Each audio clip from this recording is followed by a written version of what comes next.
नमस्कार दर्शकवृन्द, स्वागत छ प्राइम कर्पोरेटमा। म संगीता कटुवाल। कर्पोरेट सेक्टरमा भए गरेका गतिविधिका साथमा हामी उपस्थित हुने गर्दछौँ। आज पनि उपस्थित भइसकेका छौँ। आज भने हामी केन्द्रित रहनेछौँ आर्थिक वर्ष 2081-82 को बजेट कस्तो रह्यो र यो बजेटले अर्थतन्त्रलाई सम्बोधन गर्ने खालको बजेट आएको छ कि छैन, अब आउने मौद्रिक नीति कस्तो हुनुपर्छ लगायतका समसामयिक विषयमा केन्द्रित रहेर आज हामी कुराकानी गर्नेछौँ।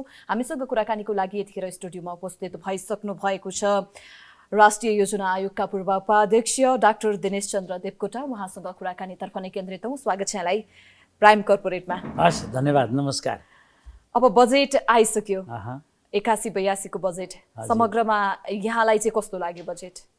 81-82 को बजेटलाई मैले सरसर्ती हेर्दा 18 खरब 60 अरबको बजेट चाहिँ अहिले मान्य अर्थमन्त्रीले लिएर आउनुभयो होइन। अब बुझ्नुपर्ने कुरो के छ भने अलिकति इकोनोमिक साइज हाम्रो के थियो भने 17 खरब 51 अरबको योभन्दा अगाडिको वर्षको बजेटलाई हामीले दुई पटक संशोधन गरेर हामीले चाहिँ 15 खरब 30 अरबमा ल्याइ पुर्याएको थियौँ। भनेपछि 15 खरब 30 अरबको बजेट चाहिँ बाट एकाएक चाहिँ 18 खरब 60 अरबको बजेट आउनुको मतलब करिब 3 खरब जतिको साइज।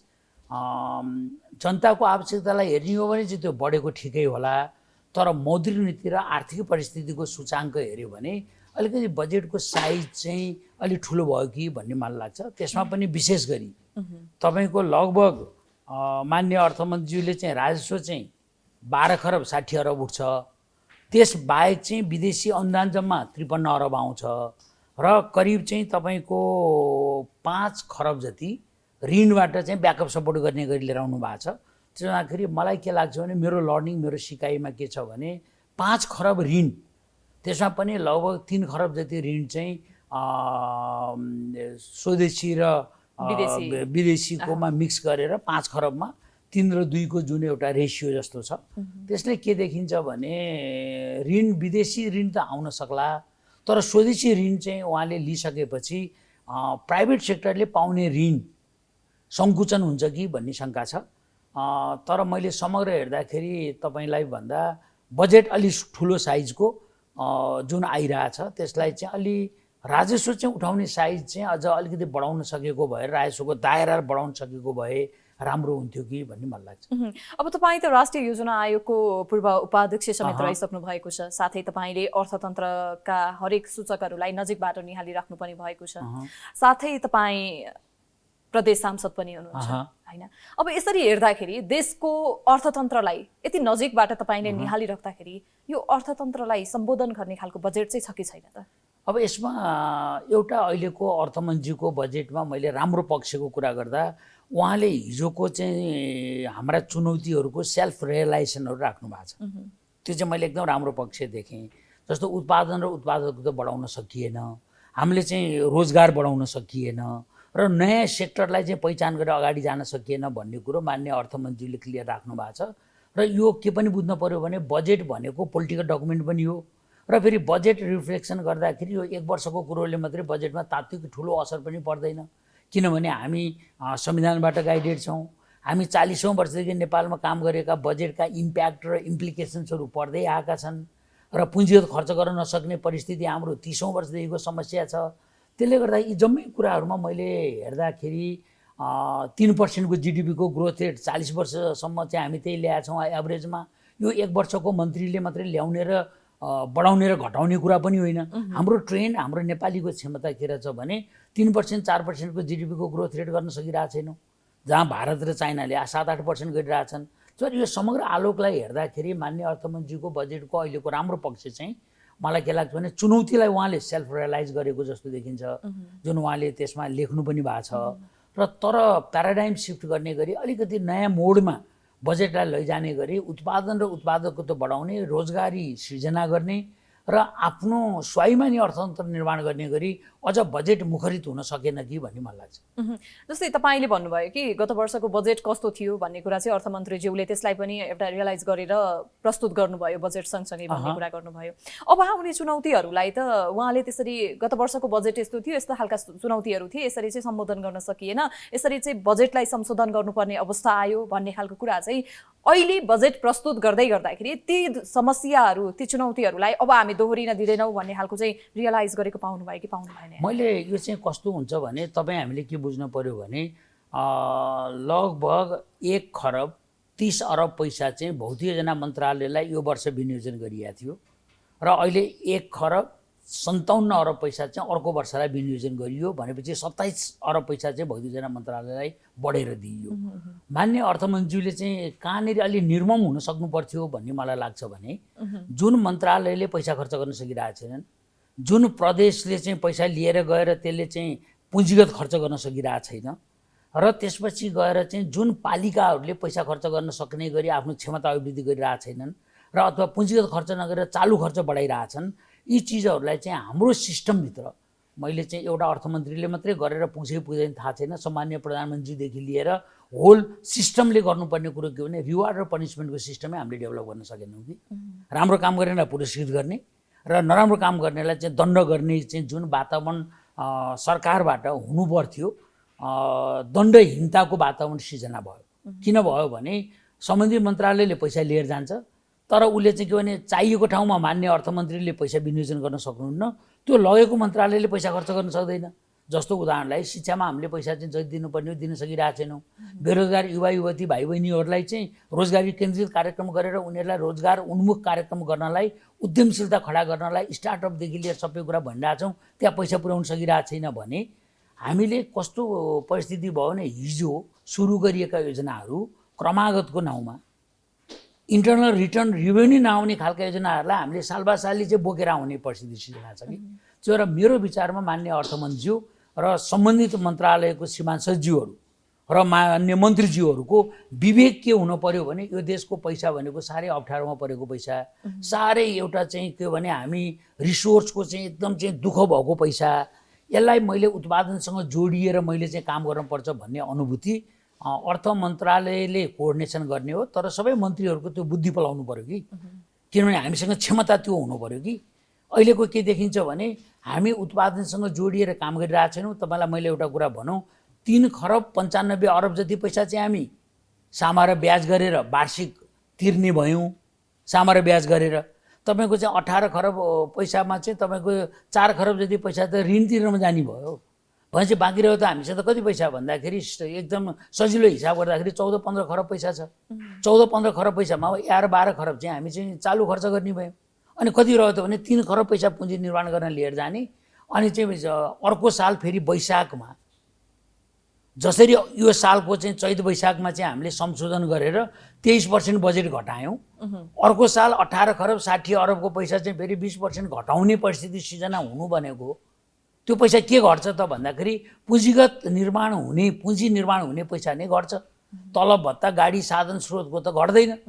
भनेपछि मान्य अर्थमन्त्रीज्यू चाहिँ त्यो मामलामा र सामान्य प्रधानमन्त्रीज्यू पनि त्यो मामलामा सुशासनको मामलामा र सम्बन्धित मन्त्रालयको मन्त्री र चाहिँ श्रीमान सचिवहरूलाई अलिकति चाहिँ जिम्मेवार बनाउने कुरोमा चाहिँ हाम्रो रिवार्ड र पनिसमेन्टको सिस्टम चाहिँ जरुरी छ भन्ने मलाई लाग्छ। त्यो अझ अर्थ मन्त्रालयले ल्याएको बजेटको मैले परिस्थिति हेर्दाखेरि त्यो अझै पुगिरहेको छैन है। त्यो अझै त्यो आलोकमा त्यो हिजोको लर्निङको आलोकमा हामी अलि निर्मम चाहिँ भइरहेको छैनौँ र हामी अप्ठ्यारोमा छौँ भन्ने कुरो सबैले रियलाइज गरिरहेको छैन कि भन्ने मलाई चाहिँ अनुभूति हुन्छ। अब तपाईँले अगाडि कुरा उठाउनु भयो अघिल्लो वर्षको जुन बजेट र उपलब्धिको अनुगमन र मूल्याङ्कनका आधारमा चाहिँ योजना तर्जुमा गर्नुपर्ने हो भनेर होइन भन्नुभयो, तर त्यो गरेको पाइँदैन होइन। कहीँ कतै त्यसलाई पहिलेको कुराहरूलाई चुनौतीहरूलाई चुकेका कुराहरूलाई काहीँ न काहीँ सम्बोधन गरेको पाइन्छ। तर पनि धेरैले बजेट चाहिँ एउटा देखाउने दाँत मात्रै भयो, एउटा गर्नुपर्छ है भनेर त्यसलाई गरेको मात्रै, ल्याउनुपर्छ है बजेट भनेर ल्याइएको मात्रै भयो भनेर आलोचनाहरू पनि भइरहेका पाइन्छन्। तपाईँको अनुभवले चाहिँ यस्तो खालको प्रवृत्तिलाई चाहिँ के भन्छ? मैले कस्तो भन्छु भने तपाईँले चाहिँ अब हाम्रो नेपालको ट्रेन्ड तपाईँले के हेर्नुहोस् भने हामीले एउटा विज्ञताको हिसाबले यसलाई विश्लेषण गऱ्यौँ भने हामी 240 वर्षको एकात्मक एउटा चाहिँ राज्य प्रणालीमा रह्यौँ होइन। त्यसमा चाहिँ के भने हाम्रो चाहिँ राजतन्त्र रह्यो। आज सङ्घीय लोकतान्त्रिक गणतन्त्र नेपाल बनाएका छौँ। स्थानीय तहको र प्रदेश सरकारहरू जुन हामीले स्थापना गरिरहेछौँ त्यहाँ चाहिँ मैले प्रदेश सरकारहरूको गाई जात्रा हेर्दाखेरि 7वटा मन्त्रीले हुने ठाउँमा 15वटा मन्त्री पुर्याइरहेको छौँ। उदाहरणलाई नि। अब यसले त के छ भन्दाखेरि राज्यको जनताप्रतिको भुइँका मान्छेहरूको प्रतिको संवेदनशीलता चाहिँ अलिकति हराएको जस्तो लाग्छ। त्यसले गर्दाखेरि मैले तपाईँलाई चाहिँ तपाईँले जे भनिरहनु भएको छ संवेदनशीलता भयो कि भएन भन्ने कुरोमा पहिला चाहिँ के हो भने रुलिङ पार्टीहरू, विशेष गरी रुलिङ पार्टीहरू जसले शासन गर्ने पार्टीहरू, जो संसदमा हुनुभएको पार्टीहरू हो, उहाँ चाहिँ के भने जनताको भर्डिक्ट त कहाँ भने संसदमा आउँछ। संसदले चुनेको चाहिँ सांसदहरूबाट चाहिँ बनाइएको मान्य मन्त्रीज्यूहरू हुनुहुन्छ। त्यसो गरी हाम्रो गभर्नेन्सलाई सुधार्ने गरी मुलुक बनाउने कुरोमा चाहिँ अलिकति सङ्कल्पको हिसाबले प्रत्येक पार्टीभन्दा माथि उठेर हामीले सोच्ने कुराको चिन्तनको चाहिँ अलिकति खाँचो भइरहेको हो कि भन्ने मलाई लाग्छ। मैले यो किन भन्न चाहेको भने तपाईँले चाहिँ हाम्रो समस्या त एउटै छ नि 30 वर्षदेखि, होइन? राजस्व अलिकति बढाउनु पर्ने ठाउँमा 12 खरब 13 खरबको रेन्जमा जान सक्थ्यो होला, जुन 12 खरब त मान्य अर्थमन्त्री ल्याउनु भयो। र अझ तपाईँलाई मैले एउटा अप्ठ्यारोको कुरो भने यो वर्ष 50 अरब अनुदान वैदेशिक आउने भन्ने हाम्रो डाटामा थियो। यो चैत्र वैशाखसम्मको अस्तिको डाटा हेर्नु भने अर्थ मन्त्रालयले 3 अरब ल्याउन सक्नु भएको छैन। भन्छ अब आउने वर्ष उहाँले 53 अरब ल्याउँछु भन्नुभएको छ। भन्छ मेरो विचारमा 50 अरब त यो लोकप्रियताको लागि मात्रै भयो भनेर बुझ्दा हुन्छ। सिलिङ बढाउने मानसिकताले गर्दाखेरि मात्रै हामीले काम गर्ने भन्दा पनि नेपाल सरकारभित्र रहेको ब्युरोक्रेट साथीहरू, मैले चाहिँ श्रीमान सचिवको नेतृत्वमा भएको, मुख्य सचिवको नेतृत्वमा भएको ब्युरोक्रेट साथीहरू, उहाँहरूसँग अनुभव छ, उहाँसँग एजुकेसन छ। एक्सपिरियन्स र एजुकेसन भनेको ठुलो कुरा हो। त्यो चाहिँ के भने मान्य मन्त्रीज्यूहरूले उहाँको एक्सपिरियन्स र एजुकेसनलाई लिने ढङ्ग पनि पुर्याउनु पऱ्यो कि। मैले प्रदेशमा त्यो देखिरहेको छैन। जस्तो बागमती प्रदेशकै कुरा गर्नुहुन्छ भने 62 अरबको पैसा हामीले यो चालु वर्षमा चाहिँ हामीले बजेट पास गरेका छौँ। अहिले चाहिँ वैशाखको अन्तिममा आएर अब लगभग जेठ पनि सकिन लाग्यो, हेर्ने हो भने 40% पनि चाहिँ न राजस्व उठेको छ, न चाहिँ 45% पनि खर्च भएको छैन। भने चाहिँ 1 महिनामा के खर्च हुन्छ भन्दाखेरि 60% पनि खर्च गर्न सक्दैनौँ। तर त्यही बागमती प्रदेशमा आज तपाईँले हेर्नुहुन्छ भने मान्य मन्त्रीज्यूहरू चाहिँ हिजो 7 वटाले चलेको ठाउँमा 15 वटा 12 वटा पुर्याइरहेको छौँ।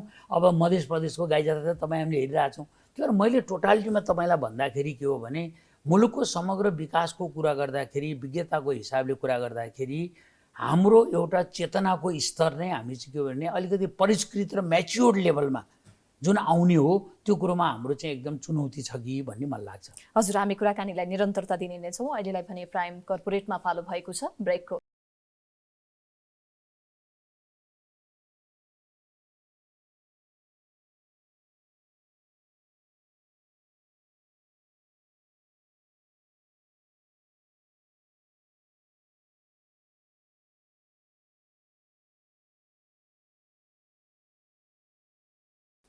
ब्रेकपछि स्वागत छ दर्शकवृन्द। हामी प्राइम कर्पोरेटमा रहेका छौँ र प्राइम कर्पोरेटमा आज हामी विशेष गरी बजेट कस्तो रह्यो र बजेटमा देखिएका चुनौतीहरू के कस्ता रहेका छन्, यी चुनौतीहरूलाई समाधान गरेर अगाडि बढ्नको लागि सरकारले के गर्नुपर्छ लगायतका विषयमा केन्द्रित रहेर हामी कुराकानी गरिरहेका छौँ। पुनः स्वागत छ यहाँलाई।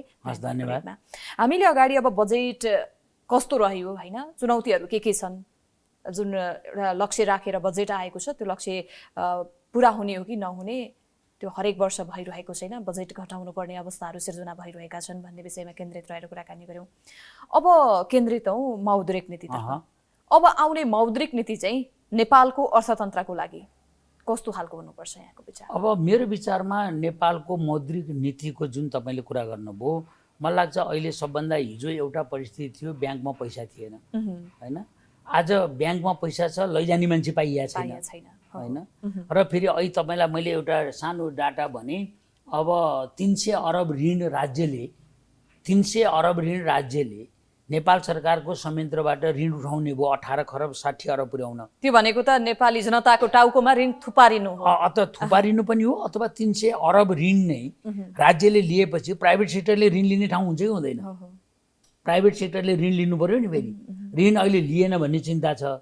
मौद्रिक नीतिले ऋण लिने वातावरण बनाउनको लागि त के हुनु पर्यो भने 300 अरब पैसा चाहिँ राज्यले नै लिएर गएपछि प्राइभेट सेक्टरले त्यो पैसा पाउँछै पाउँदैन, कहाँ छ पैसा भन्ने कुरोहरू हुन्छ।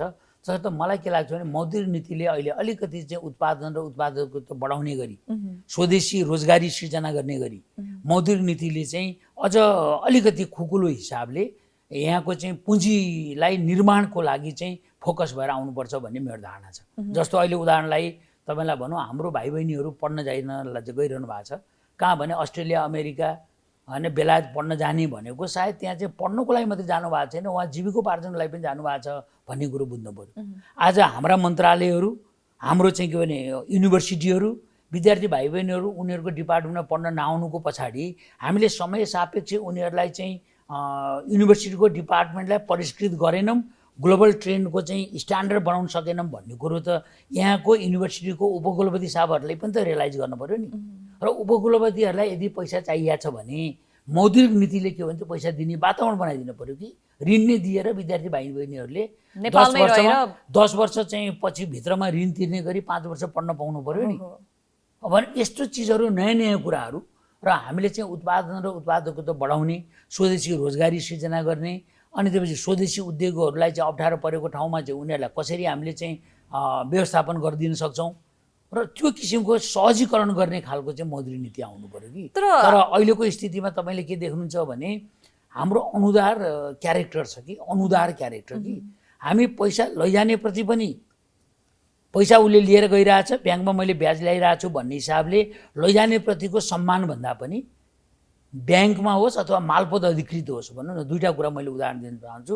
मालपोत अधिकृतले के बुझ्नु पऱ्यो भने जनताले मालपोत तिर्न आएको छ र मेरो जागिर भएको छ भन्ने सोचिदियो भने मालपोत अधिकृतले त्यो जनतालाई धेरै दुःख दिँदैन नि। ब्याङ्कको पैसा लैदिएको चाहिँ उद्योग व्यवसाय लैदिएको छ, त्यसो गर्दा 7-8% मलाई ब्याज तिर्नु भएको छ र मेरो ब्याङ्क फस्टाइरहेको छ, म मोटाइरहेको छु भन्ने कुरो ब्याङ्कर्सहरूले बुझ्नु पऱ्यो कि।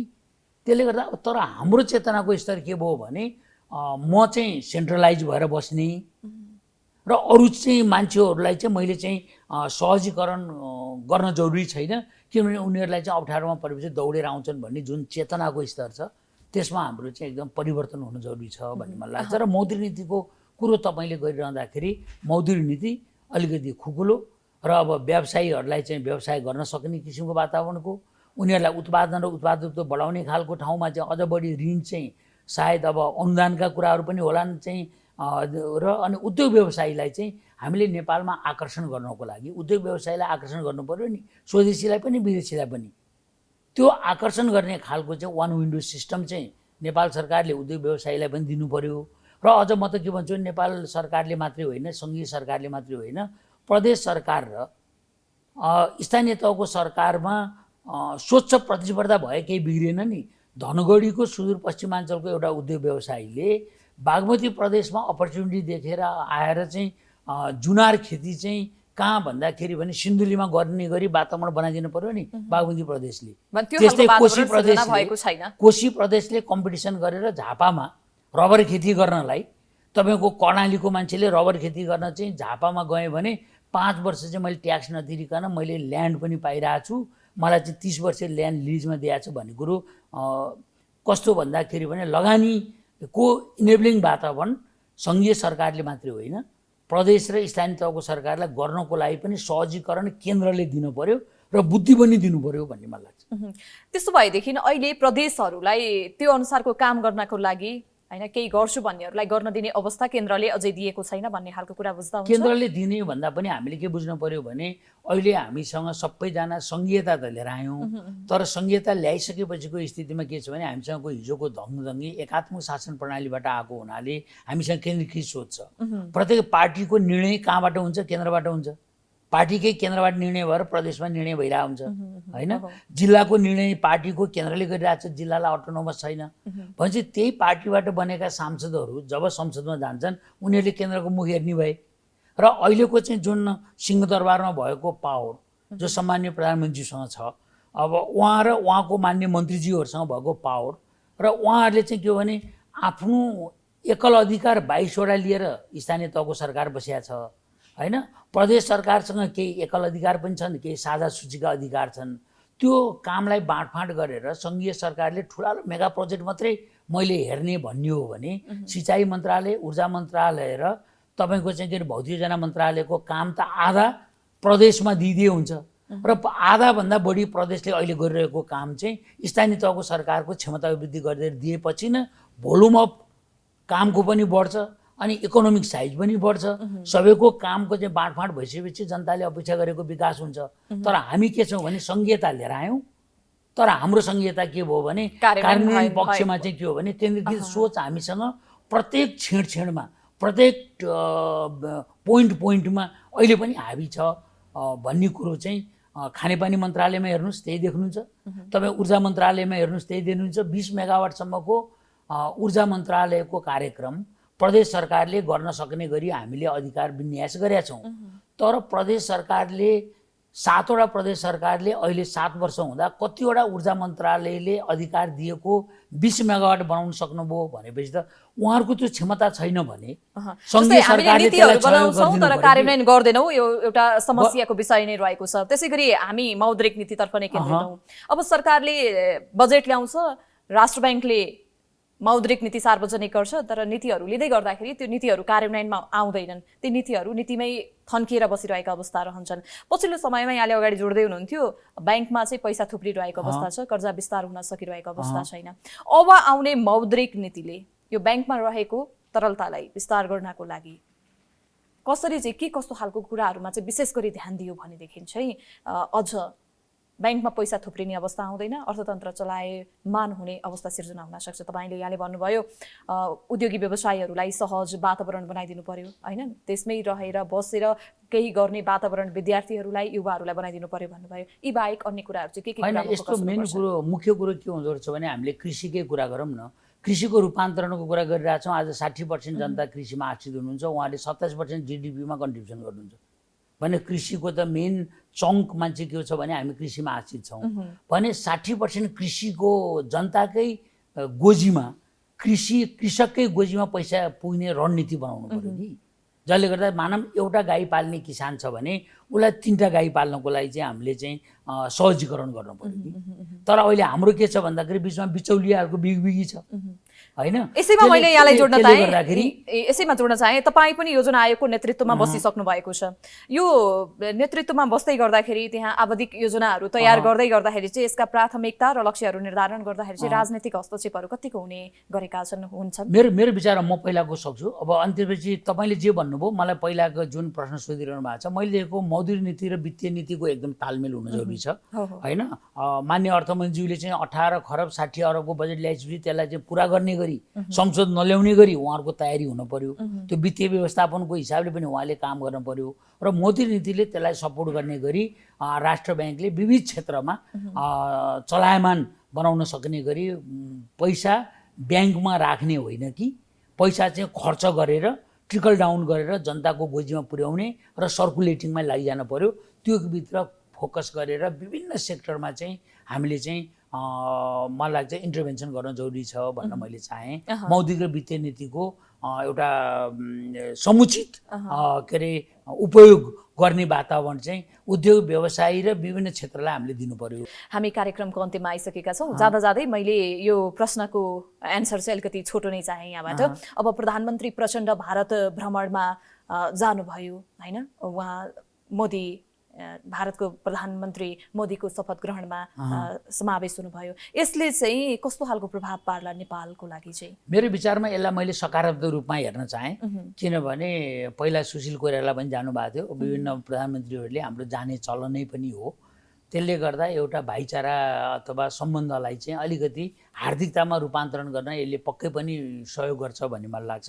तर एउटा यथार्थ कुरो के हो भने एउटा भेटघाट इन्फर्मलका कुराहरू मात्रै होइन, हामीले भारतसँग लिने बेनिफिट, चीनसँग लिने बेनिफिटका कुराहरू हाम्रो डिप्लोमेसी, हाम्रो बौद्धिकताको जगमा हुनुपर्छ र जनताको पक्षमा गर्ने गरी हामीले जुनसुकै चिजहरूमा पनि उहाँहरूसँग छलफल गरेर हाम्रा समस्याहरू समाधान गर्दै जनतालाई केन्द्रभागमा राखेर गर्ने निर्णयहरूले मलाई लाग्छ नेपालले प्रचुर सम्भावना छ चीनसँग पनि भारतसँग पनि र अन्तर्राष्ट्रिय जगतबाट नेपालले लिन सक्ने बेनिफिटहरू हामीले लिनलाई चाहिँ मलाई लाग्छ भारतसँगको हाम्रो हार्दिकताले राम्रो काम गर्छ भन्ने मलाई लाग्छ। हस्, यहाँसम्म आएर आफ्नो समय दिनुभयो। त्यसै गरी जुन नेपालको अर्थतन्त्रलाई के कुराको चाहिँ आवश्यक छ, अब हामीले छिमेकी देशहरूबाट कसरी चाहिँ फाइदा लिन सक्छौँ लगायतका विषयमा केन्द्रित रहेर यहाँले आफ्नो विचार राखिदिनु भयो, यसको लागि यहाँलाई धेरै धेरै धन्यवाद दिन चाहे। धन्यवाद, बोलाउनु भयो, केही कुरा राख्ने मौका दिनुभयो, धन्यवाद, नमस्कार।